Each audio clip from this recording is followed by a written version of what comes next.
అల్లం ముక్కలు కచ్చపచ్చగా దంచుకుందాం.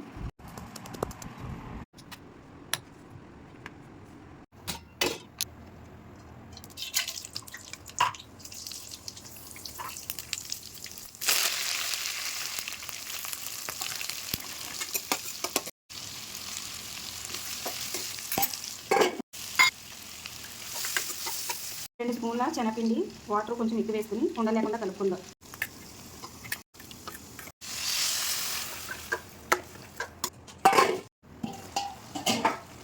ఉల్లిపాయ అనేది చక్కగా కుక్ అయిపోయింది.